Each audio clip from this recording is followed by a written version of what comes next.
watching New Car Spin, and this is the 2021 Mercedes AMG GLS63.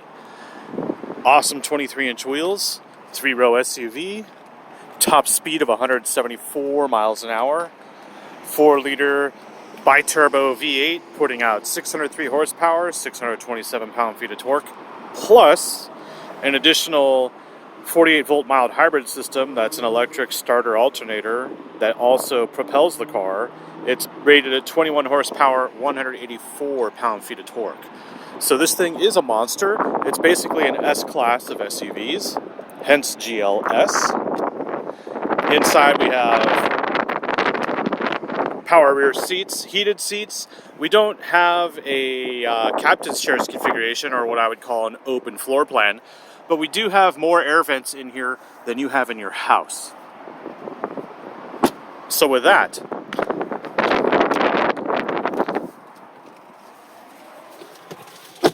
what I'm going to do is give you a quick review of this vehicle. It'll last about 4.1 seconds.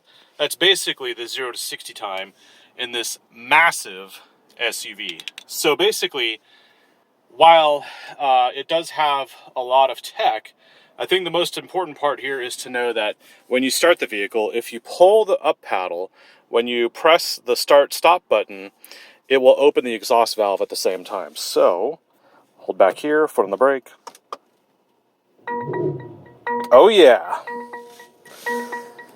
That is how you bring a 4-liter V8 to life. Now, this does have all-wheel drive. However, it's 50-50, and then because it's the 4MATIC Plus, it'll throw up to 100% to the rear wheels, okay? Otherwise, it's 50-50, and then it configures the distribution of that power based on how you're going to use it. Of course, we do have the mode here. We're in Comfort. We can change it to Sport, and then Sport Plus. We have other modes as well, individual, and then if we go up, you'll see we have Slippery, Trail, and Sand.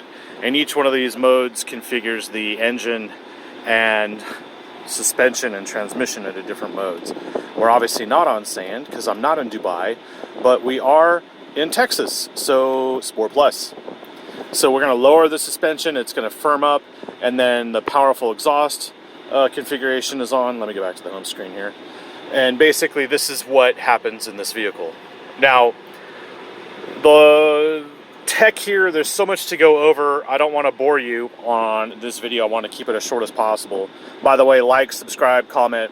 I do not edit my videos. When I do these shots, number one, I don't get paid by the manufacturer. So thank you, Mercedes, for supplying me with a car that you can't buy yet. Number two, I know that if you're looking at an AMG, your time is valuable, so I'm not going to waste your time. But I will show you, basically, if we go down here in the new, because this a third generation is completely new, we have the MBUX, or Mercedes-Benz User Experience System. We can go down and from the home screen, and we have these themes. And if we move over to something like Racetrack, it turns off, stop, start. It configures the center display. It basically gives you everything you want for that drive mode. And you can configure that screen. If we go back here to home, you can configure this theme by creating a new one. And that, by the way, this is a touch screen. So basically, when you configure a theme, you can choose all of the stuff that goes with it. I don't have the time to show you all this. All I'm going to do is keep it in racetrack mode, and we will enjoy everything this has to offer. So what I'm going to do is hit the freeway. I'll give you exactly what you're all looking for. And then, if you guys want to hang around, I'll show you some of the more detailed information here, because I don't want to let this video get too long. So I'll probably do a part 1 and a part 2. And maybe even a part 3, depending on the different drive modes, I guess. First thing we'll do is hit the freeway, which is just to the right over here.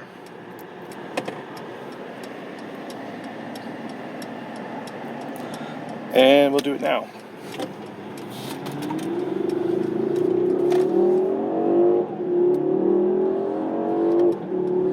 So in Sport Plus, you get the full power out of this vehicle, and it holds the gears longer. The 9-speed automatic's pretty quick to shift.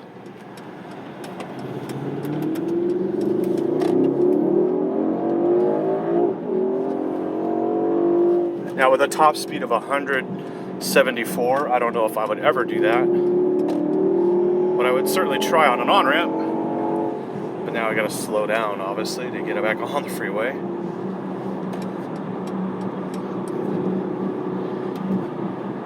There's a pretty cool carpool lane. I mean, what is it called? Toll lane that we can take.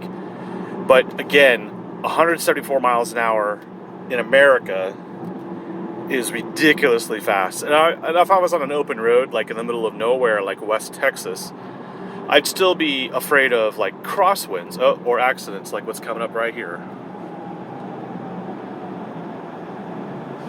Okay.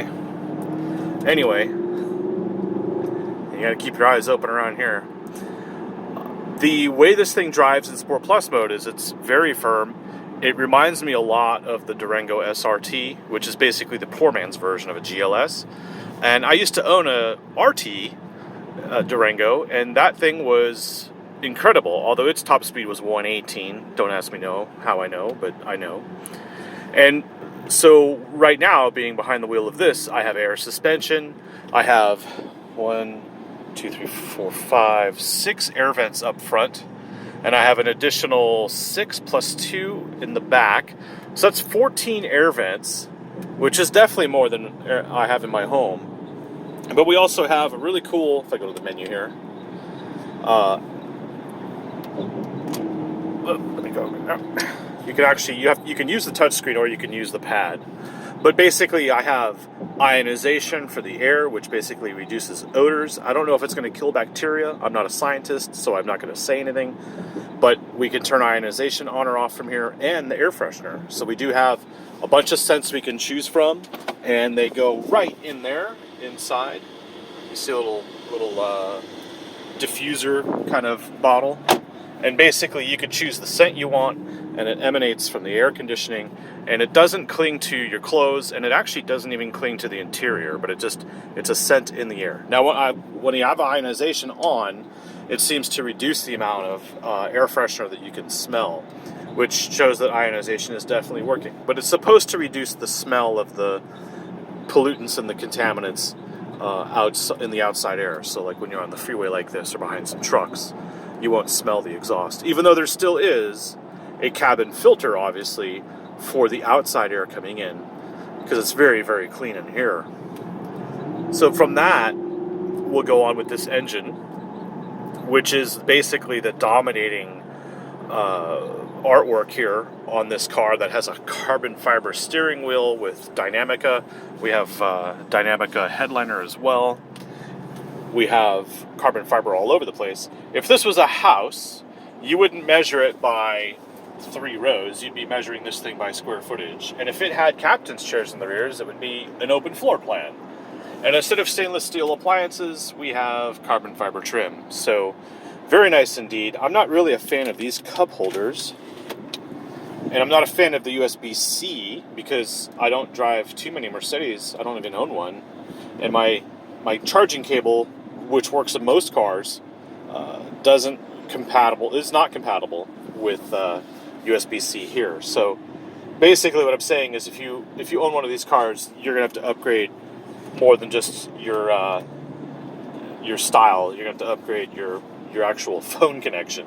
But it's okay because it has near field communication and wireless charging and a bunch of other features that will come in handy. What we're going to do is hit the toll lane, because this is ridiculous. So let's thank Mercedes-Benz for paying this toll today. Leave a comment or a thumbs up. And if you're not subscribed, or if you're not a subscriber, and I know you're not because only 2% of my traffic is subscribed, please subscribe.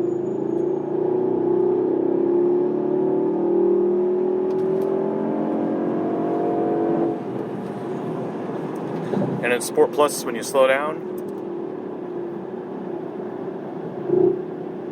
it downshifts. All on its own.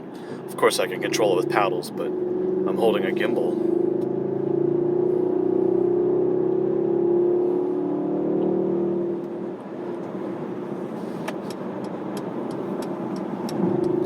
Of course, we have blind spot assist. We have auto cruise control.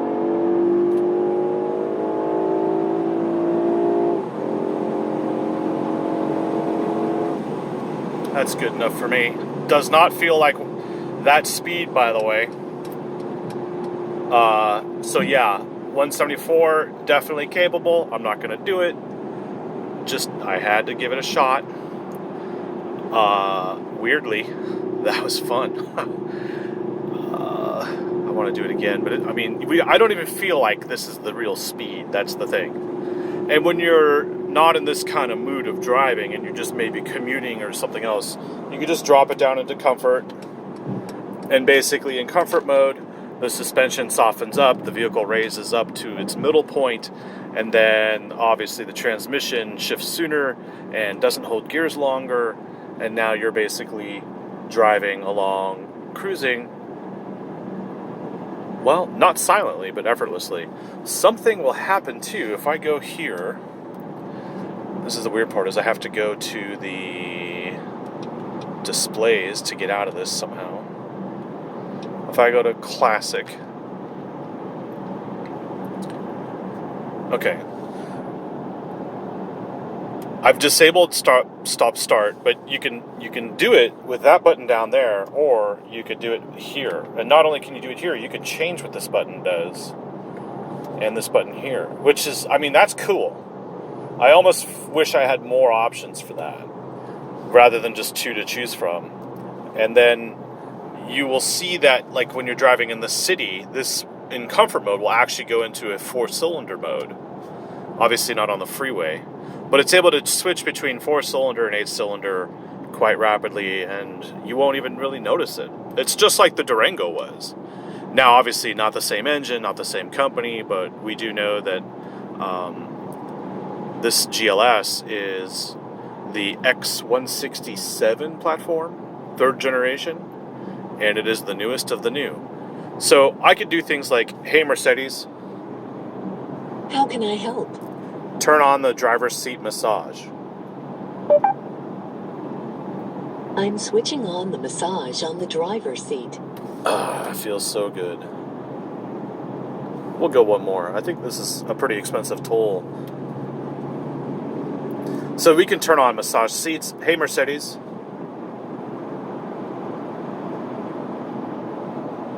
Hey Mercedes.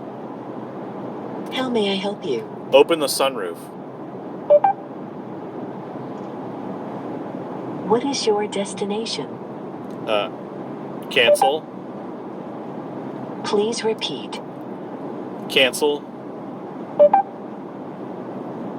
Let's try that again. Hey Mercedes.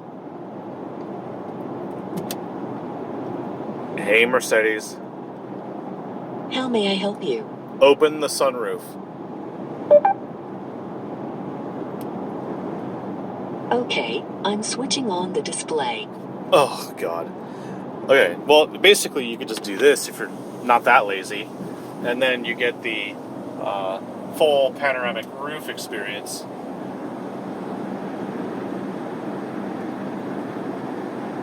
And you'd figure, oh, there's no control for it in the back seat, and you'd be right. But still, some sneaky passengers back there can say, hey, Mercedes. Hey, Mercedes. How can I help? Close the sunroof. I'm closing the roller sun blind on the sliding sunroof.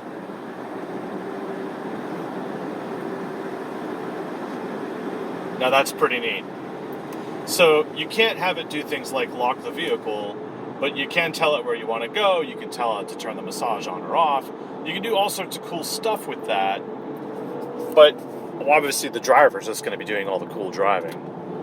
Right now we're off the toll. We're heading towards I-35 east, south. And we are in comfort mode.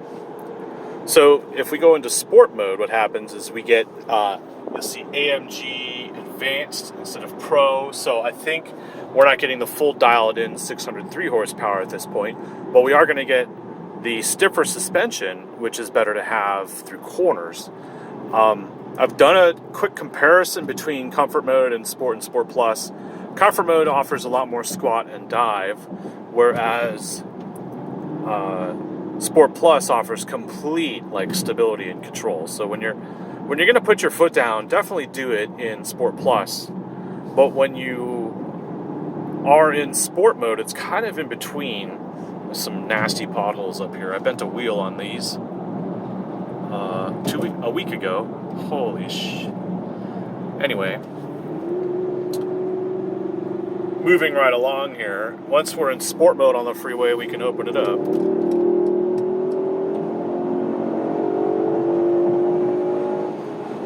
Sounds great. And that's just kind of the experience we've got here. It's just a very smooth, mellow, controlled experience. And it's totally different from a Durango, which is really my only way to compare it, because what other vehicle do you know that has 3 rows and a V8 and sporty abilities? And I'm not talking like a Tahoe or any of those larger American vehicles that usually tow boats and take families on vacations. This is really for, I don't know, mafia, gangster kind of people. It's pretty heavy duty here. And that's the thing. It's like if you don't want an S-Class, you can get the GLS, and you've basically got this SUV with huge 23-inch wheels, massive cabin. I mean, the rear seats can recline, and you've got a third row back there. Although the third row doesn't have retractable headrests like you would expect in a Mercedes. They're actually manually retractable, so you can't basically hit a button up here, and you can't, like, unlike the Land Rover Discovery. The Discovery allows you to change through the touchscreen here the configuration of the back seats. You can fold the seats and do whatever, and control the heated seats and things like that. You cannot do that up here from the front seats. So you're kind of like, Mercedes does have millions of patents, and they don't really half-ass anything. Nothing's really an afterthought. But you'll notice this mirror isn't frameless, and it isn't a video mirror either. Meaning if you've got a lot of stuff in the back there and you can't see out the rear window, this mirror becomes useless. But if you look at the Infiniti QX80 and even the Jaguar XE, the little sedan, they have mirrors now that are video cameras, which I think this car needs. Something else this vehicle needs is